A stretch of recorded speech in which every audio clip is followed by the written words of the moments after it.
사실은 내가 정말로 어른인지, 그리고 또 소위 어른을 조금 약간 비하하는 꼰대인지, 내가 어른인지 꼰대인지 그 아는 방법, 뭐 그런 거에 대해서 좀 얘기를 좀 한번 해볼까요? 네, 제가 이제 요즘에 40, 50대 분들 사이에서 유행하는 꼰대 자가 테스트라는 거를 가져왔거든요. 이게 이제 하나하나 체크를 하면서 본인 스스로 내가 꼰대인지 아닌지 체크를 해보는 겁니다. 야, 꼰대 체크라는 게 있냐? 자, 첫 번째 문항입니다. 네. 사람을 만나면 나이부터 확인하고 나보다 어린 사람에게는 반말을 한다. 이게 솔직하게 하기. 정말 솔직하게. 그러면 솔직하게 하기. 저희 넷은 알잖아요.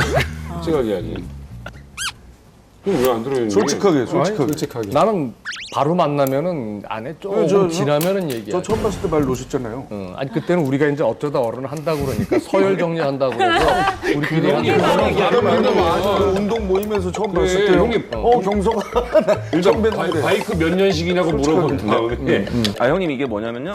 그 서열 정리한다 안 한다 차이예요. 그래, 형님. 이거 체크하셔야 돼요. 이 동생들이 이렇게 얘기하니까. 근데 다른 사람한테는 어린 사람에게 무조건 반말하지는 않는데. 그럼 무조건 아니죠. 하시잖아요. 왜 무조건이 없어요, 형님?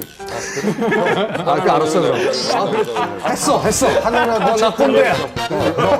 나 꼰대야. 내가 너만 했을 때 나는 얘기를 자주 한다. 나 어릴 때, 우리 때는 솔직히. 내가 너만 할 때. 이런 건 이 있어. 얘기는 저도 합니다. 한 분, 두 분. 그렇지. 얘기는 저도 해요. 난 이 소리 중에 이제 더 싫은 게 이 얘기를 하면서 맨 앞에다가 뭘 얘기하냐면 내가 말이다라는 말을 쓰는 사람이 있어요. 나는 말이다. 그런데 말이다 내지는. 내가 말이다. 그런데 말입니다. 난 아니에요. 형님. 그런데 말이다. 그런데 말이다. 우리 옆집 형이 그래요. 이 형은 그런데 말입니다. 정석이 맞겠다. 그래. 자식들 말이야. 아니 형. 다른 형이라니까. 최상중이라고. 나보다 늦게 인사하는 후배가 거슬린다. 네, 거슬려요. 이거는 그래. 이거는 좀 있을 수 있겠다. 저보다 나이 많은 느낌이 나면 전 무조건 인사하거든요. 인사하는데 뭐 돈 드는 거 아니고 그냥 인사 거슬려요. 저도 선배 보면 인사를 안 하고 쓱 지나가고 싶은 스타일이라서 제가 이러고 다녀서 후배도 야 우리 서로 쌩까자 이러잖아요. 쌩까자 이러고 가거든요. 옆방에 탤런트실 있잖아요. 근데 각자의 방이 있거든요. 그러면 박용구 선배님 적혀 있고, 뭐 박원숙 선생님 적혀 있고, 이순재 선생님 다 적혀 있어요. 그럼 웬만하면 들어가서 인사해야 되잖아. 아니까. 저는 안 해요. 근데 굳이 찾아가서 인사는 안 해요. 왜냐면 각자의 프라이버시가 있기 때문에 몰두 들어가면서 저한테 인사 온 사람 내가 되게 미워요. 그 사람이 저는. 네, 불편해요. 아니 오늘 제가 문 두드리고 들어갔으면 큰일 날 뻔했어요. 나도 사실은 이제 우리 첫수에게도 들어가고 다 이렇게 들어오잖아요. 누님 방은 못 두드렸어요. 저 오늘 다른 분 다 들어갔는데 유일하게 누님 방만 오늘 못 들어갔어요. 난 들어오지만 하고 쓴 적도 없으신데도 잘했네. 이따 뵙겠지. 아니, 진짜? 저 기본적으로 여자분들 방은 안 들어가거든요. 그치. 옷 갈아입을 수도 있고 뭐 그렇죠. 메이크업 하고 있을 수도 있어서. 맞습니다. 그래서 두드리는 건데. 두드려도 기분 나쁘죠. 나중에요. 좀 이따 이것도 쉬운 거죠. 네. 야, 이 재밌다. 근데 나는 이 나보다 늦게 인사하는 후배가 거슬린다는 우리가 어떻게 생각하느냐에 따라서 네. 꼰대가 가지는 생각일 수도 있고 그렇지 않은 생각이 될 수도 있을 것 같아.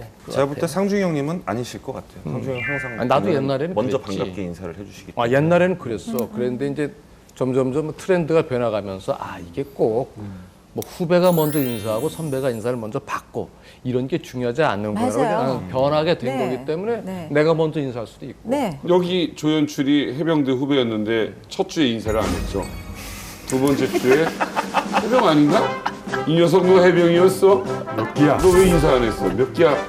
그러고는 인사를 안 그러고는 했다고 내가 없어졌더라고. 하는 게 아니라 딴 데로 저 전출 보내지. 이동됐어요 그 친구. 내가 보기 싫다고 동학도들 사이의 위계 질서가 어때요? 별로 없는 것 같아요. 왜냐하면은 몇 살인지도 상대방이 몇 살인지 잘 몰라요. 그리고 뭐 외국 사람들하고 마주치는 경우가 되게 많으니까요. 한국 사람들끼리도 한국어를 안 쓰는 경우도 좀 있고요. 그러다 보니까 뭐 존칭 이런 게 좀 약해지는 그런 게 있어요. 커피나 담배를 알아서 대령하지 않거나 회식 자리에서 삼겹살을 굽지 않아 기어이 나를 움직이게 만드는 후배가 그렇게. 이 애들이 좀 근데 이런 분들 종종 봬요. 그러니까 좀 익숙한 거예요, 그런 거에. 앉으면은 그 테이블 세팅이죠. 수저젓가락 네, 꺼내서 냅킨에 놓고 세팅하고 물 따르고 고기에 넣으면 자동으로 굽고가 되는 환경에서 항상 지내시던 분들은 그렇죠. 어디 앉으면은 당연한 줄 앞에 알고. 사람이 화장실을 가고 뭐하고 자기는 가만히 있는 분들이 있어요. 끝까지. 옛날에 그 믹스커피 우린 이렇게 선배들 앉으면 무조건 믹스커피를 갖다가 이렇게 해야 되는 게 있어요. 하루에 뭐 몇십 잔이 돼도 몇백 잔이 돼도 그냥 자유롭게 의견을 얘기하라고 해놓고 나중에 보면은 내가 먼저 답을 제시했다. 오, 자, 있어요. 오, 두 분. 저 이거 세모. 세모. 제가 이런 성향이 있어서 네, 전 안 하려고 막 노력하는 스타일. 이거는 뭐 저도. 이건 들어야 되는 말이에요. 아, 이거 들으신 분들은 어차피 자기가 제시할 거면서 왜 얘기하라고 그래요? 아, 이 얘기를 그래도 던져는 놔야죠. 던져서 이야기를 들어요. 듣는 거는 충분히 듣고 있다 보면 아, 야, 그거 진짜 좋은 얘기다. 근데 우린 이렇게 하자. 이렇게 되는 거죠. 네. 아, 좋긴 좋은데 내게 더 좋다. 예. 그러니까 그들의 의견을 100% 무시하자라는 의견은 아니고 듣는 얘기 중에서 좋은 게 있으면 채택을 하는데 그래도 내 얘기가 조금 더 낫나? 막 이렇게 하면은 그렇게 먼저 얘기가 돼요. 제가 똑같아가지고요. 네. 제가 택한 방법이 결국은 회의를 제가 빠졌어요. 아, 네, 저도요. 그러니까 당신들끼리 회의를 하고 그 결과 보고를 나한테 아, 예. 나한테 메일로 줘라. 차라리 그러면은 훨씬 내 의견이 빠지니까 그 사람들 네. 의견이 많이 하고 들어가. 싶은 이야기들을 예. 제대로 하더라고요. 그런데 이제 제가 참가를 했을 때는 아무래도 제 얘기를 먼저 이렇게 들으려고 하는 것들이 있어서 이야기가 틀림없이 우리는 이쪽을 향해 가려고 했으나 제 의견에 의해서 이렇게 전부 이렇게 그럼요. 끌려오는 느낌이 들어요. 그래서 저도 들 수 있으면 회의를 최종하기 전에는 빠져요. 전 마음속에 제 답이 있어요. 그래놓고 아 요거를 갖고 가기 위해서 이렇게 유도를 막 조금씩 하거든요. 글록하게. 예, 징검다리 딱 났는데 안 건너와요. 그러면 아 이게 아니라 조금만 더 봐봐 뭐 이런 스타일이거든요. 저도 또 문제가 회의할 때 세호야 이거 프로 이거 네가 결정해 이거 하면 좋은데 좀 힘들긴 해 지방을 뭐 3일 가야 되고 굉장히 힘들 거야 근데 결정은 네가 해 가면 좋긴 하지 이제 근데 이제 하지 마 그냥 에이씨 이러고 있는 거야 미치지 후배들은 결국은 가란 얘긴데 상준이 형은 후배들 의견 되게 존중해 주는 분 같아요. 존중하지. 항상 먼저 이렇게 물어보시더라고요. 어디 가려는 거 같은데 괜찮니? 그러니까 배려의 마음이 크신 거죠. 배려가 깜짝 오래 놀랐어요. 배워 계세요. 아, 나는 그렇게 형님 안 배려의 봤던 최고는 우리가 아마 많은 사람들이 놀랄 텐데 술을 한 방울도 안 드세요. 근데 우리가 회식을 너무 좋아하는 팀이야. 항상 이렇게 소주를 먹잖아요. 소주를 먹으면 사이다를 드세요. 그리고 우리가 와인을 먹었어요. 콜라를 드시는 거예요. 와인잔에다가. 저희가 소맥을 마시면 뭐 옥수수차나 뭐 6잔 정도를 드십니까? 사이다를. 이만큼씩 그리고 해서. 옆에서 뭘 하세요? 계속 같이 얘기해. 이거 사이다에 취하세요. 사이다에. 사이다 네, 취해서 한두 분위기 잔. 취하면서 네, 네. 워낙 또 연기력 있으시니까 형님 취했다고 치기 연기가 더 기가 막혀요. 한 30분 지나면 30분 먹은 연기가 나와요. 톤이나 이렇게. 제가 언제부터 술자리 꼰대였던 게 오래 버티고 있더랬죠. 아. 끝까지. 그걸 오히려 안 좋아한다는 거야. 그럼요. 적당히 계산하고 떠나지 싹 빠지는 게 가장 답이에요. 저희 직원들도 전체 회식할 때 1차 고기 먹고 카드 주고 갈 때 제일 좋아하지 끝까지 있는 거 별로 안 좋아해요. 조금 더 좋아하는 거 말씀드릴까요? 회식에서 빠져보세요. 아예? 네. 되게 서운한 척은 하던데. 아니 척만 그래요. 아, 그런 저 거예요? 회식 안 가거든요. 제가 사실은 이렇게 술을 잘해요. 네, 술을 잘해서 예전에는 1대1 대장이었어요. 1대1 대장. 자, 먹어. 이거였는데 지금 이제 테이블당이에요. 이렇게. 테이블당. 이렇게 해서 그런 이야기 있잖아요. 첫 자리에서 먹기 전에 빨리 이렇게 술이 300. 세 잔. 자, 그래서 저희 직원들은 다 알아요. 그래서 딱 앉으면 잔을 쫙 채워요. 자, 시작한다. 한 잔. 그러면 쫙. 세 잔을 마시면 제가 왜 그걸 시작을 했냐면 그냥 마시게 놔두면 길어져요. 빈속에 한 세 잔 딱 먹으면 갈 놈은 가고 먹을 놈은 먹고 정리를 이렇게 쫙 정리가 돼요. 그래서 이게 흐지부지한 분위기가 아니라 한 번에 확 타고 딱 끝날 수 있어요. 프로 여장부 씨. 그게 술이 300이라는 뜻입니까? 3배요. 그러니까 처음 딱 300. 앉아서 300. 처음에 세 잔까지만 처음에 세 잔을 빈속에 딱 세 막는 잔. 거예요. 네, 빈속에 세 잔을 딱. 그다음부터 알아서. 그 다음은 알아서 해요. 어른? 제가 제 어떻게 생각해요? 2차 이름이 여자 강강찬이에요. 장군. 나를 따르라 이 필이기 때문에 나를 따르라. 연애사, 자녀 계획 등 사생활도 인생 선배로서 답을 제시해 줄 수 있다. 사실은 이게 제시해 주고 싶다죠. 예. 감독은 나는 뭐 연애사 자녀 계획은 아니어도 그냥 인생의 선배로서 뭔가 이렇게 코멘트를 해주기는 하니까 그것도 해당이 되는 겁니다. 체크. 얘기해 줄 수 있. 아니 이게 뭐냐면은 뭐 예를 들면 하는 일이라든지 아니면 어떤 사람이 되거라라는 뜻이 아니라 사생활에 대한 부분이죠. 질문 하나 할게요. 그러면 안 돼요. 후배들한테 자 결혼은 최대한 늦게 하는 게 좋아. 체크? 뭐 결혼은 지가 알아서 하는 거겠죠. 근데 참견한 거네. 체크하세요. 체크. 그게 난 그걸 참견할 생각 안 해요. 그냥 선배로서 네. 굳이 뭐 결혼 일찍 안 해도 돼라는 얘기는 할 수 있잖아요. 답을 제시한 게 아니라 내 입장에서 그럴 수 있다고 던져주는 거지. 그건 그죠? 네가 수용하든 말든 그건 네 수용인 맞아. 거거든요. 근데 어떻게 이걸 체크라고 할 수가 있어? 왜냐면요. 그 체크 얘기는 야 결혼 빨리 해. 네 나이 왜 결혼 안 했어 하고 똑같은 거예요. 그게 진심으로 아니에요. 늦게 해도 예. 된다는 그러니까 얘기인데. 이게 차이를 이게 재밌는 게 결혼이라는 건 온전히 상대 내가 입장에 선택하는 거고 그 사람 자신의 어떤 사생활이기는 거예요. 쉽게 말하면 결혼했냐 안 했냐 물어보는 것조차도 신뢰가 될 수 근데 있는 분명히 상황인 그는 거거든요. 10년 후에는 굉장히 우리말이 충분하게 느껴지면서 아파. 그런 생각을 체크. 누님 체크. 나는 아니에요. 네. 나 아니지. 나. 누님 체크. 근데 저는 제가 아끼는 후배일수록 이런 말을 많이 하는 것 같아요.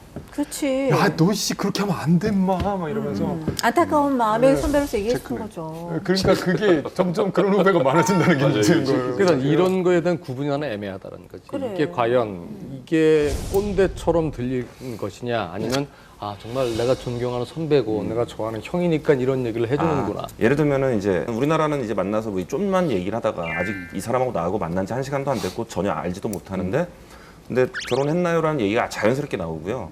그 다음에 결혼을 안 했다 그러면 왜 안 했냐고 물어보고요. 안 그러는데 그건 아닌데. 많은 분들이 그래요. 제가 살면서 제일 많이 들은 얘기이기 때문에. 그리고 처음 만난 사람인데. 네. 그다음에 결혼을 했다고 그러면 그 다음에는 자녀 있어요 물어보고 지금 막 토로하고 있어. 여기서 끝나야 되는데 자녀가 뭐 예를 들면 딸 하나 있어 아니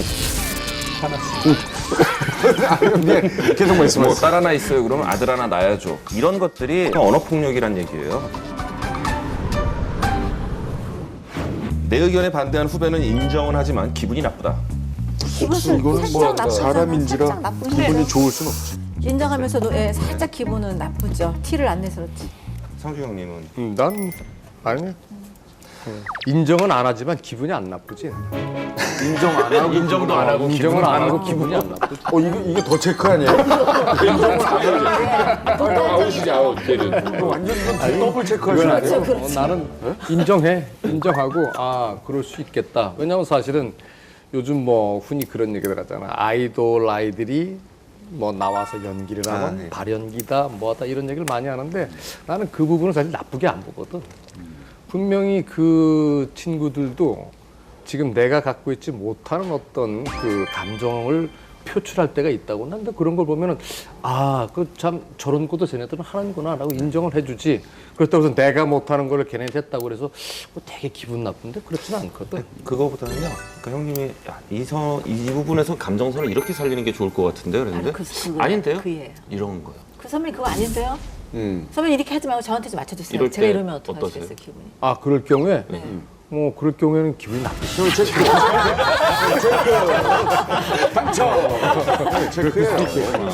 당연히 체크. 자, 해당되는 개수 본인이 몇 개 체크했는지 확인해 보시고요. 뭐 없는 것 같은데 하나도 체크가 안 됐거나 하나까지 체크가 된 분 계시나요? 저 1개 반. 네. 그다음에 2개에서 4개까지. 4개, 3개. 4개. 하나, 둘, 셋, 넷.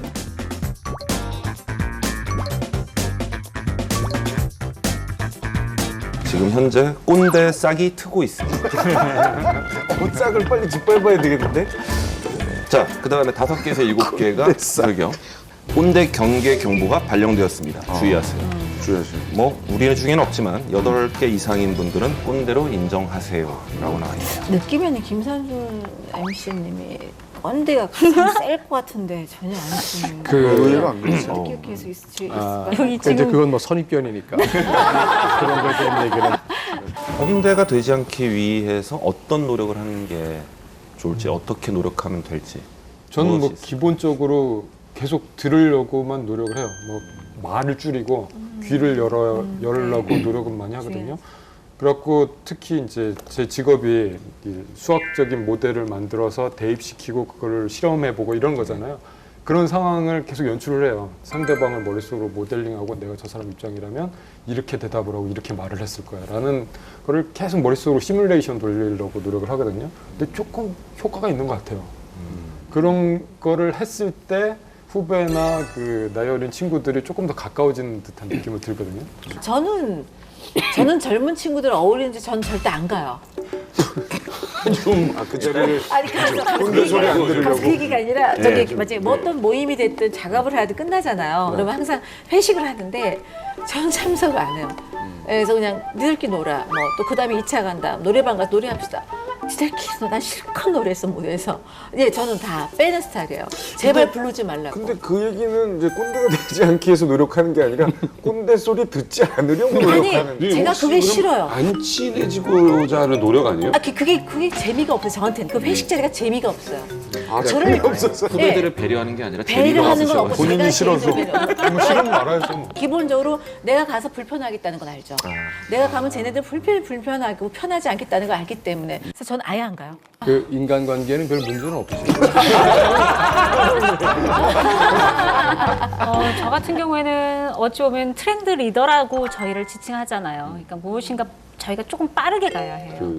빠르게 가야 하는 직업이기 때문에 저는 이제 저희 딸한테 많은 거를 조금 소스를 얻죠. 뭐 SNS가 요즘 어떤 자료가 빨리 알 수 있다. 뭐 그러면은 그거를 조금 더 남들보다 빨리 익숙하게 뭐 팔로우해서 볼 것들 보고 그런 것들도 많이 하고 저희 딸이 방학 때 들어왔을 때 제일 같이 많이 하는 게 건대 가면은 만화방이라는 게 있어요. 아직도 있어요? 있어요. 만화가게. 만화방, 신기하죠. 예, 만화방이라고 그래서요. 아이들이 거기에서들 요즘은 데이트들을 되게 많이 해요. 그래서 그냥 정말 약간씩 이렇게 프라이빗하게 해놓고서는 거기서 무슨 정말 편한 자세로 만화 이렇게 싸놓고 이렇게 보다가 라면 먹고 뭐 그런 것들을 해요. 그러면 아, 이 아이들은 그냥 문화가 이런 거구나. 아, 그때 보면서 아, 요즘 젊은 애들은 이렇게 입는구나. 아, 이렇게 화장을 하는구나. 이런 것들을 함께 봐요. 최근 꼰대 짓을 했는데 보령이 우리 딸 중1 친구들 6명이서 그 직업 체험 뭐 그런 걸 해왔어요. 보령이 친구 중에 하나가 중1인데 빨간 거 요즘 바르는 거 있지? 네. 나도 모르게 앉자마자 너 그거 지워. 이렇게 발라 그런 걸. 잘했니? 이렇게 하고 쭉 간 거야. 하면서 미안했어. 와, 이거 기분 나빴을 것 같은데. 그거는 약간 그 꼰대성이긴 그죠. 하네요. 그러면 접근 방식이 다른 거. 저는 항상 저희 아이들한테도 뭐라고 할 때 그냥 제가 그 나이 때를 그냥 생각해요. 나 그때 나 놀았어. 그래 나 놀았는데 뭐 너한테 뭔 얘기를 해? 네가 알아서 네가 선택하는 거야. 많이 노셨어요 그때? 네, 좀 놀았어요. 그 한 신문사에서 직장인들에게 꼰대가 되지 않으려면 어떻게 해야 될지에 대해서 뭐 어떤 것들이 있을까를 알아봤는데요. 5가지가 나왔습니다. 하나씩 큰 소리로 따라해 보라고 제작진이 시키니까 정말 유치한데요. 그죠? 야, 그런 거 시키는 게 꼰대야. 그 발상은 따라. 꼰대래요. 근데 결론은 우리가 다 꼰대인 거예요. 이거 안 오늘 따라. 꼰대기 때문에 이거 이제 다 정신 차리라는 얘기거든요. 따라하죠 뭐. 참 왔다 갔다 하셔가지고 난 누님은 뵐수록 모르겠다는 생각을 하고 있어. 양파라고 그래요. 첫째, 따라하세요. 내가 틀렸을지도 모른다. 내가 틀렸을지도 모른다. 저도 뭐 따라하려고 했어, 지금.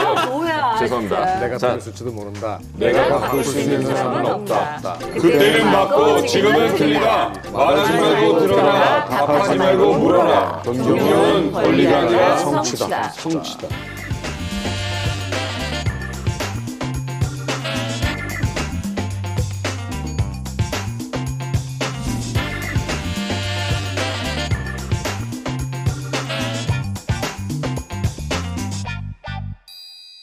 인간의 욕망은 굉장히 단순한 구조를 가지고 있습니다. 첫 번째가 접근의 욕망, 두 번째가 회피의 욕망이에요. 자, 접근의 욕망은 이겁니다. 그게 뭐든 내가 좋아하는 것으로 가기 위한 욕망. 좋은 상태로 들어가고 싶은 욕망. 좋은 걸 가지기 위한 욕망. 자, 그런데 회피의 욕망은 뭐겠습니까? 내가 싫어하는 것을 피하고자 하는 욕망. 막아내고자 하는 욕망입니다. 그래서 이걸 심리학자들은 너무 욕망하면 사랑과 전쟁 같잖아요. 그래서 조금 더 학술적인 용어로 바꿔요. 그래서 그거를 접근의 동기, 회피의 동기라고 합니다. 그러니까 동기는 결국 욕망이에요. 자, 그런데 재밌는 건요. 접근 동기를 건드려서 해야 되는 일과 대화가 따로 있고요. 회피 동기를 건드려서 해야 되는 일과 대화가 따로 있습니다. 그렇기 때문에 접근 동기를 가지고 해야 될 일을 나쁜 것을 피하기 위한 회피 동기를 가지고 하거나 아니면 회피 동기를 건드려서 해야 되는 대화를 야, 너 그거 잘하면 좋은 거 생겨 라고 하는 식의 접근 동기를 건드리는 대화를 했던 이런 수많은 미스매치들이 있었던 거죠. 자, 그래서 어떤 일을 접근 동기로 해야 되고 어떤 일을 회피 동기로 해야 되느냐, 그게 바로 시간이에요. 어떤 일들은 길게 해야 되는 일들이 있죠. 그 일의 결과나 결실이 먼 미래에나 나오는 일들입니다. 길게 해야 되면 길게 해야 되는 일일수록 접근 동기가 더 중요한 소통의 도구가 됩니다. 이걸 좀 더 쉽게 말씀드리자면 그 일을 하는 사람이 나든 타인이든 그 사람으로 하여금 그 일을 오래 하게 만들려면 반드시 알아내야 되는 게 뭐냐면 그 사람이 무엇을 좋아하는지 그리고 무엇을 정말 사랑하는지를 알아내야 돼요.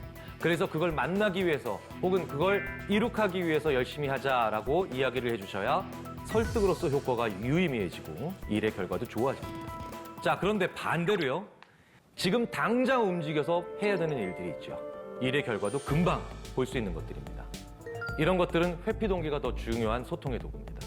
그 사람이 무엇을 제일 싫어하는지, 그 사람이 무엇을 제일 무서워하는지를 알아내서 그걸 만나지 않기 위해서, 그걸 막아내기 위해서, 그걸 피하기 위해서 열심히 하자라고 이야기를 해주셔야 그게 나 자신에게든 타인에게든 설득으로서 유효해지고 일의 결과가 좋아지더라는 거죠. 이 엄청난 사실을요, 저희는 수많은 연구를 통해서 알았는데 시행착오를 거치면서 스스로 알아내신 저희들의 라이벌이자 위대한 분들이 계세요. 그분들이 바로 보험회사예요. 자, 생각해보세요. 지금부터 돈을 열심히 벌어서 먼 미래나 그 혜택을 보는 상품이 있죠. 대부분 은퇴, 종신, 그 다음에 연금 관련된 프로그램입니다. 길게 가는 은퇴 설계 프로그램 광고 대부분 어떻게 하나요? 그 은퇴 뒤에 상황을 설명을 해주고 그 은퇴 뒤에 이 목돈을 가지고 어떤 일을 할 수 있는지에 대한 얘기를 그렇죠. 많이 해요. 그리고 그 은퇴 뒤의 목돈들을 가져가는 모습들은 대부분 원더풀 라이프예요. 요트 위에서 찍고 발리에서 찍고 리조트에서 찍습니다. 왜? 접근 동기만 건드리기 위해서입니다. 이런 삶에 접근하고 싶으면 우리 상품 사달라는 겁니다. 자, 그런데 반대로 지금 당장 움직이는 게 중요한 실손보험, 이건 어떻게 광고하나요? 보통 뭐 치아보험 요즘 많이 하는데 항상 치과 가서 영수증 보고 놀라는 거. 그렇죠. 막 이렇게 치아가 너무 아픈데 막 참는 거, 사과 먹고 이렇게 피 배어 나오는 거, 이런 거를 좀 부정적인 자료를 많이 그렇죠. 회피 동기만 건드린다는 거예요. 이렇게 길게 가는 건 접근 동기, 그리고 지금 당장 움직이는 게 중요한 건 회피 동기를 건드리는 거예요. 보험회사는요, 실전 심리학자들이세요. 저희들의 라이벌이라니까요. 저희들도 그분한테 많이 배웁니다. 자, 그런데 이렇게 보험이나 금융상품은 길고 짧은 게 정해져 나 있죠. 문제는 사람과 사람 사이의 관계에서는 길고 짧은 게 이렇게 간단한 문제가 아니라는 겁니다. 왜냐하면 인간은 같은 시간의 길이라도 사람이 달라지면 얼마든지 다른 길이로 느껴요. 한 달이 긴 시간일 수도 있고 어떤 분한테는 한 달이 짧은 시간일 수도 있겠죠. 얼마나 비일비재한지 예를 한번 들어보겠습니다. 자, 고등학교 1학년 아이가 나 공부 열심히 해서 대학 가야지라고 결심합니다. 자, 그러면은 얘는 최소한 몇 년 공부해야 되나요? 3년이죠. 네, 3년입니다. 그러면 고등학교 1학년이면 만 16살짜리예요. 16살짜리한테 3년이라고 하는 시간은 어떤 길이의 시간일까요? 일단 길까요? 짧을까요? 길어요. 네. 저는요, 고등학교 1학년 때 정말 학교 가기 싫은 날이 있었는데 정말 도살장 끌려가는 소처럼 이러고 가가지고 책상 앞에 쫙 가방 올려놓고 거짓말 하나도 안 보태고 2달 정도 시간이 지난 것 같은데 2교시가 끝나더라고요. 그래서 우리는 이런 얘기 합니다. 10대에는 세월이 몇 킬로로 가나요? 10킬로로 갑니다. 네, 10킬로로 가요. 자, 그런데 문제가 하나 있어요. 뭐냐? 얘를 늦둥이로 낳아서 금이야 오기야 키워주고 계신 엄마가 계세요. 근데 엄마는 50대 초반이에요. 그럼 엄마는 세월이 몇 킬로로 갑니까? 50킬로로 가요. 쾌속 질주예요. 그래서 전국의 부모님들이 자기 아이한테 공부해야 되는 이유를 회피동기 건드려서 시키는 거예요. 자, 전국의 부모님들 다 뭐라고 얘기하세요? 이렇게 얘기하죠. 공부해야 되는 이유를. 너 저렇게 살지 않으려면. 그렇죠? 넌 낙오자가 되지 않으려면. 아니, 여기 계신 방청객분을 보고 얘기하지 않습니다. 네. 죄송합니다. 너무 심각하게 저를 보셔서. 이걸 너무나도 잘 보여주는 사회적 현상이 하나 있어요. 지금으로부터 한 6년 전쯤에 어떤 고등학생 하나가 이거 우리 담임 선생님 그뿐이야 라고 인터넷에 올렸는데 아이들이 난리가 났어요. 너무 재밌고 너무 신나고. 근데 어른들은 다 이렇게 얘기했어요. 이거 뭐냐 도대체, 이런 말도 안 되는 걸 그뿐이라고 쓰냐. 그게 바로 그 유명한 30분 더 공부해라, 미래 배우자의 얼굴이 바뀐다 했어요. 유치한 그뿐이죠. 그런데 왜 이런 그뿐의 아이들이 재밌다고 열광했냐는 거예요. 유치하면 어때요? 건국 이래 최초로 자기네들의 접근 동기를 건드리는 그뿐이 나왔잖아요. 그렇잖아요. 내가 영겁과도 같이 긴 3년 동안 매일 30분씩 더 공부하면 오, 미래의 내 와이프가 오, 김태희, 오, 설현, 오, 미래의 내 남편이 오, 송중기, 오, 아니다 또 김상중 씨, 아니다 또 김상중 씨, 오. 자, 근데 반대로요. 전국의 아이들이 치를 떨었던 그뿐이 있었어요. 그런데 어른들의 반응은 또 이번에도 그때도 달랐어요. 이야, 이 선생님 강단 있네. 이 정도는 돼야 애들 따라오게 만들지. 뭐라고 그뿐에 써놓으셨냐면 이렇게 써놓으셨어요. 잠은 죽어서 자라. 이렇게 써놓으셨어요. 소름 끼치시죠? 회피동경 그뿐에 전 세계 지존이 거기 걸려있는데 이 선생님은 아이들을 사랑하세요. 아이들이 잘 공부해서 대학에 진학했었으면 좋겠어요. 그러니 뭐예요? 마음이 급해요. 그러니까 3년이 하루처럼 짧게 느껴지시는 거예요. 그런데 아이들 입장에서는 그게 뭡니까? 그 말을 보면 영원히 잠자지 말라는 얘기예요. 왜? 자기네들이 본 3년은 영원하니까. 자, 그런데 반대로요. 지금 당장 해야 되는 일들이 있습니다. 지금 당장 해야 되는 일은 하면 좋은 일이라기보다는 안 하면 안 되는 일들이죠.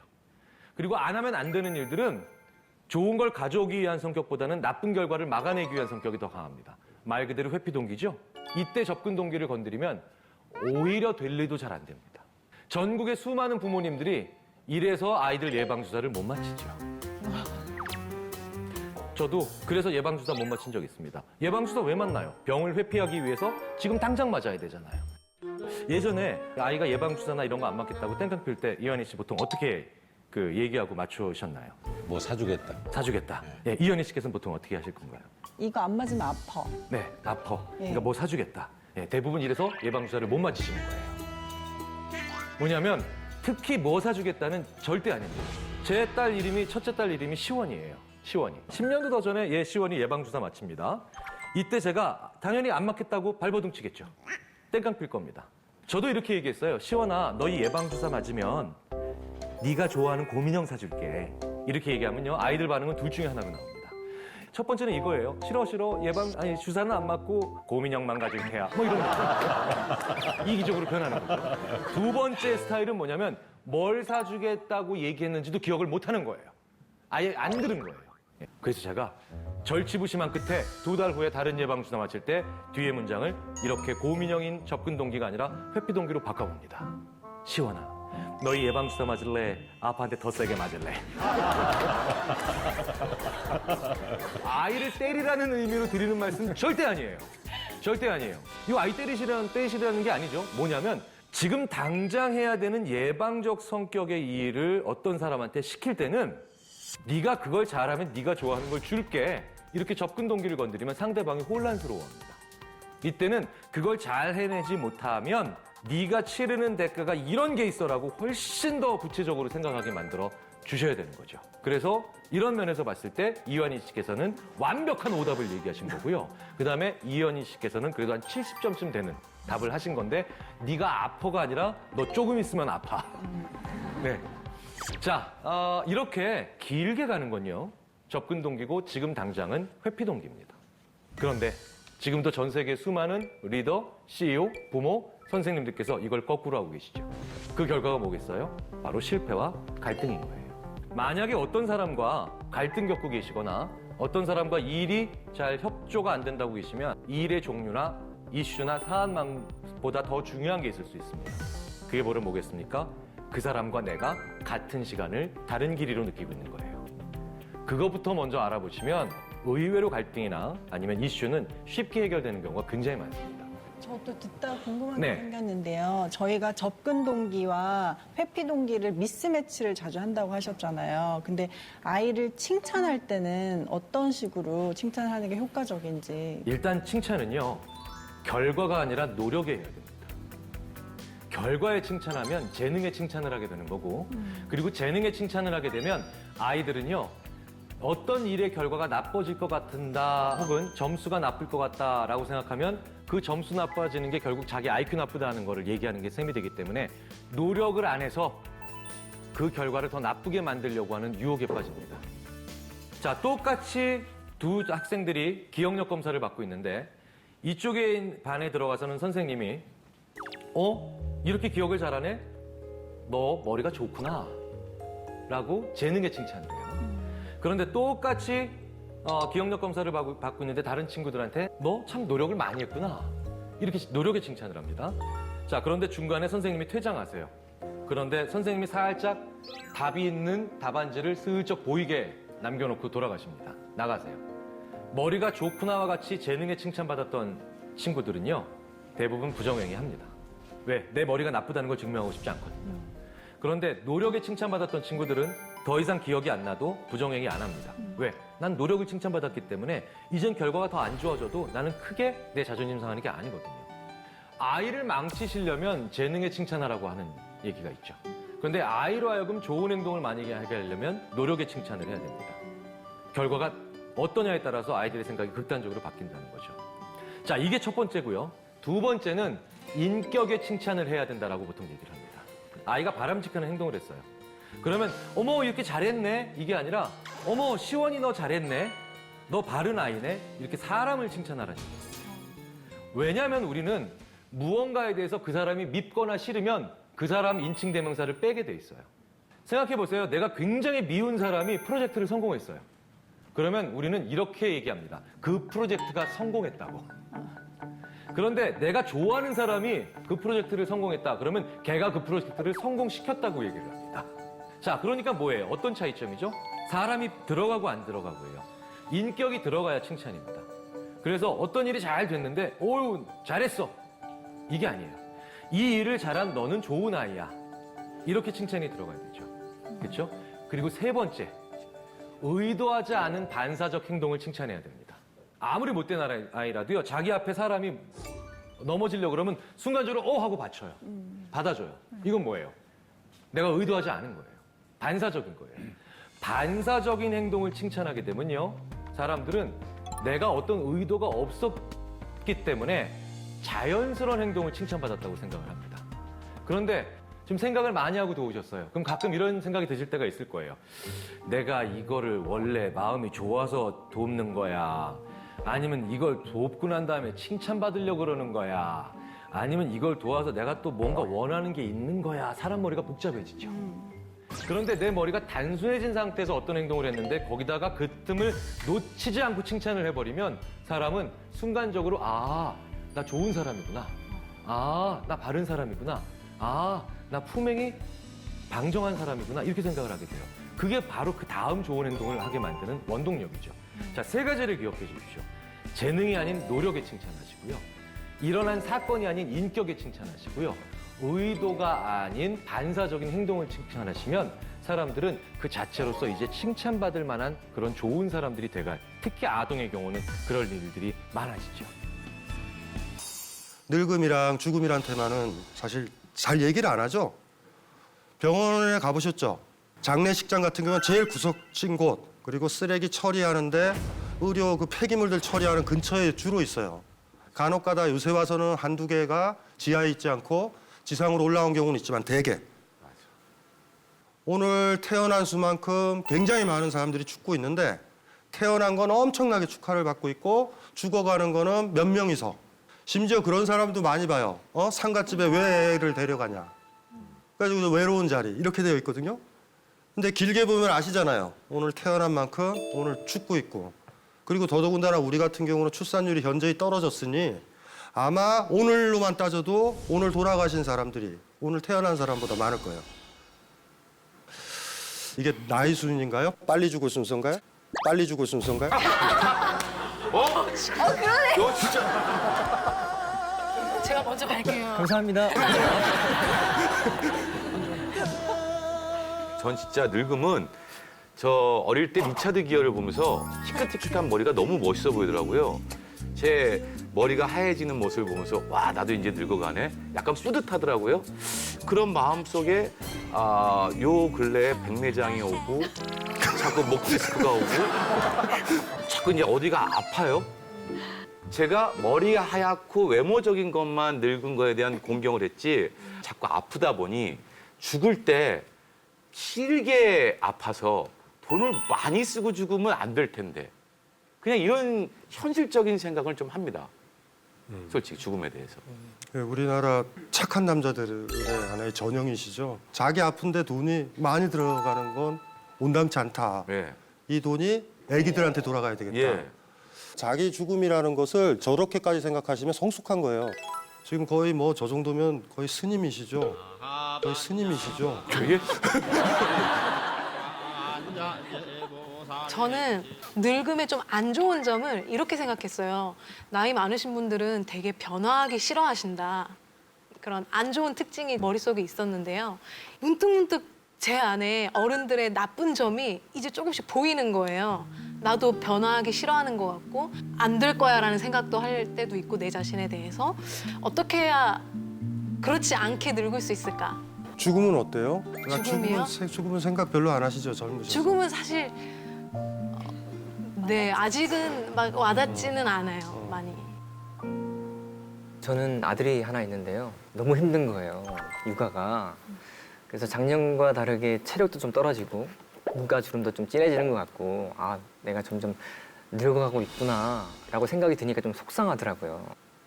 그러던 중에 제가 장인 어르신하고 영상 통화를 할 일이 있었는데 아버님 오늘따라 이제 흰머리가 좀 많으시네요라고 했더니 내가 늙어야 손주 지수가 클 거 아닌가 그렇게 생각이 드니까 그 나이 듦에 대해서 자유로워졌다고 해야 되나 그런 생각이 좀 들었어요.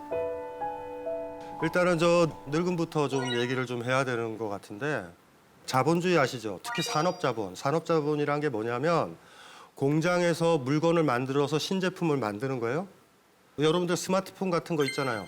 그게 다 망가져가지고 사질 않아요, 지금은.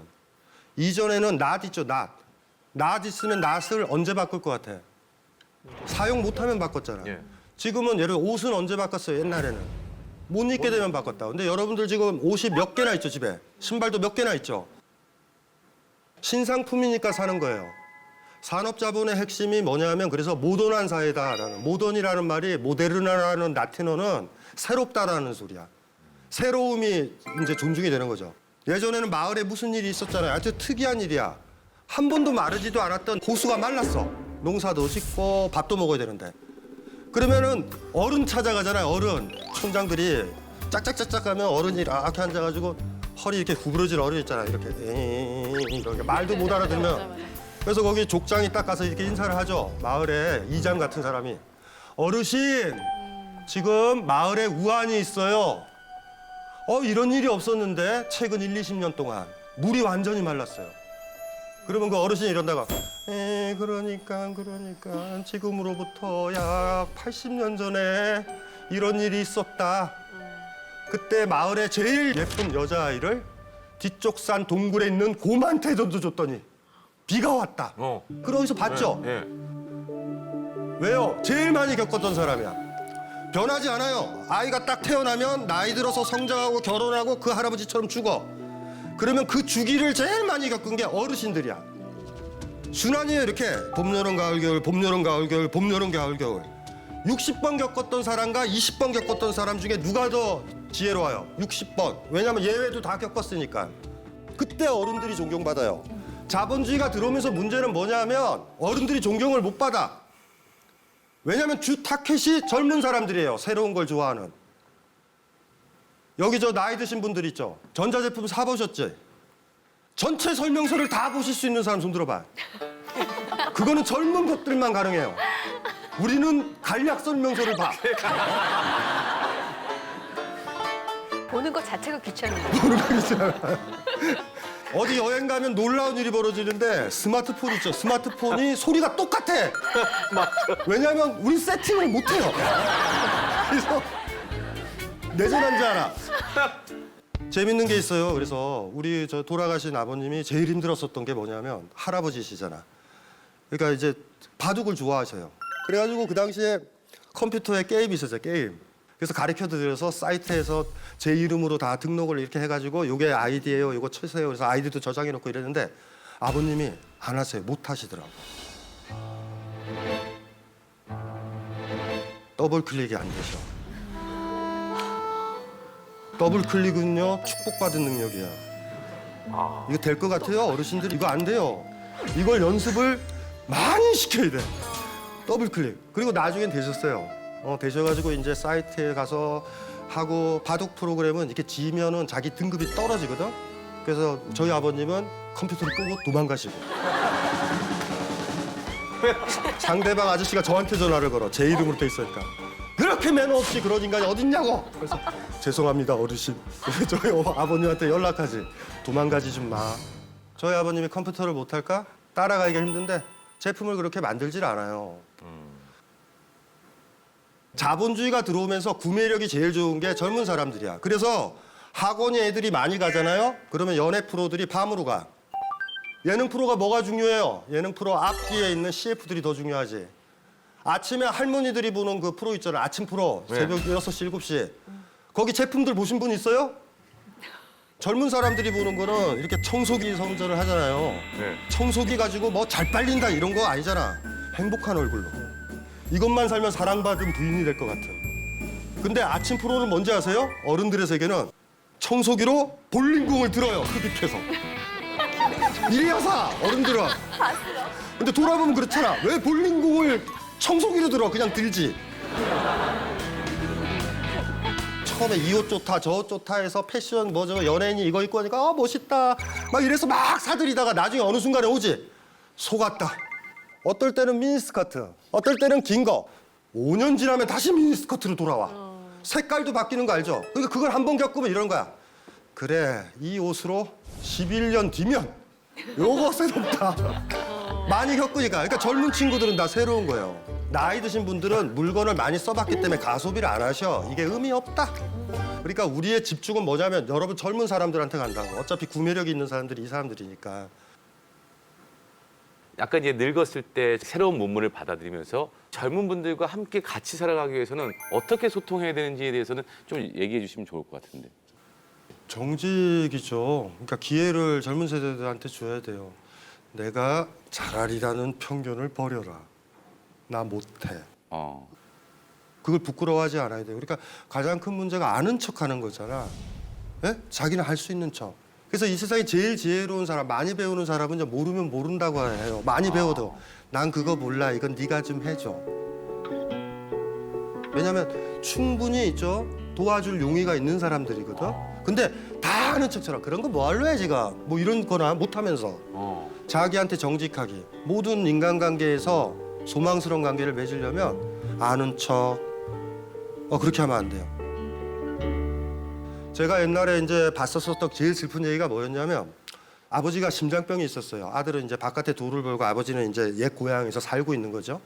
근데 심장병의 느낌이 오면 그 약만 먹으면 그냥 넘어가는 거야. 우리 그런 게 꽤 있어요. 어른들한테 천식 같은 거 있잖아. 천식은요 30분 안에 어떤 약 입에만 뿌리고 이러면 아무 상관이 없는데 30분 넘어가면 호흡이 안 돼서 돌아가신다고 사실. 그러니까 그런 것처럼 먹기만 하면 풀리나 봐. 근데 아버님이 돌아가신 거야 심장마비로.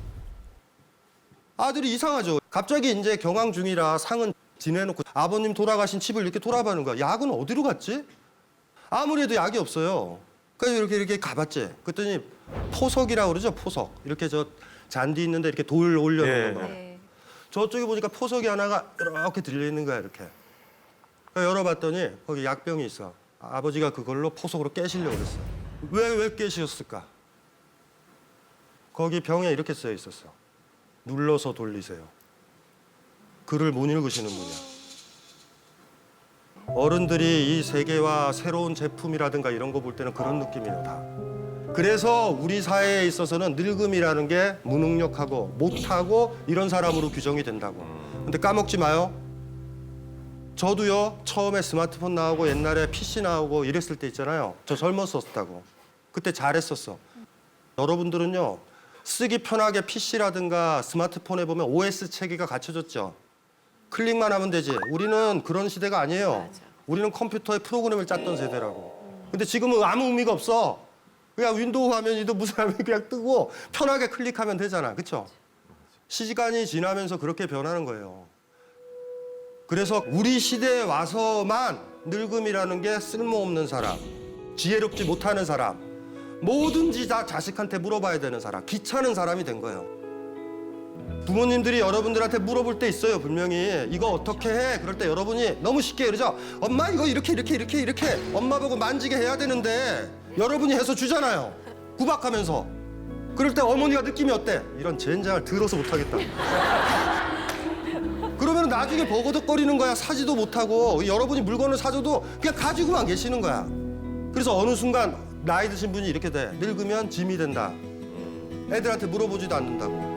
왜 그거 안 가르쳐줘요? 안 가르쳐주니까 못하죠. 나중에는 아무것도 못하신다고. 보라님도 나중에 그거 느낄 거야. 본인이 못 쫓아가겠다. 제가 얼마 전에 고등학교 동창 친구들을 만나가지고 야, 마음은 우리 고등학교 때랑 똑같은데 벌써 우리가 이제 30이 넘었네. 막 이런 얘기를 했어요. 그래서 그걸 집에 와서 엄마한테 애들이랑 이런 얘기를 했어요. 이런 얘기를 하니까 어머니가 야, 나도 마음은 20대인데 지금 엄마가 돼 있고 할머니가 돼 있고 이렇게 막 이제 몸도 아프고 그래. 그런 얘기를 하시더라고요. 그러니까 이런 게 화장품 파는 업체에서 만든 메커니즘인데 거울을 이렇게 봤을 때 여러분의 기준은 20대의 얼굴이야. 그 20대의 얼굴에 비춰봤을 때 40대의 얼굴은 하자가 있고 부재하고 결여돼 있어. 그걸 메꾸려고 그런다고. 마음은 20대인데 몸은 이렇다. 근데 어머니가 건강해지면 이런 거예요. 지금 연세가 어떻게 되세요? 환갑이잖아. 아유 60 먹은 이 얼굴이 그대로 사랑스러워 보여야 돼. 아이고 재밌다. 나이 드니 이렇게 머리가 생겼네라. 젊은 시절 흉내 내려고 수술하고 머리에다가 염색하고 이거랑은 달라요. 보라님이 그렇게 얘기해야 돼. 엄마 지금 너무 예뻐. 이렇게 60답게 예쁜 게 어딨어. 왜냐하면 어머님의 지금 나이가 지금 현재란 말이에요. 근데 어머님이 자꾸 20대를 가지고 지금 보게 되면 부정이 되잖아. 그럼 그거 좋아하는 게 뭐냐면 의료업체, 다이어트 업체, 귀금속 업체. 어느 시인이 이런 얘기를 했다고. 여인네가 나이가 들어가면 귀금속이 많아진다. 자기의 젊었던 부분을 반짝이로 집어넣으려고. 간혹가다 그런 분 맞죠? 이렇게 현란하게. 백도 막 샤넬인데 몸에는 안 어울리셔. 근데 그게 다 커버를 하는 거야. 그럴 때 어머니가 만약에 그렇다면 우린 얘기해야 돼. 엄마 너무 예뻐. 엄마 머릿속에는 20대 그것만 있어?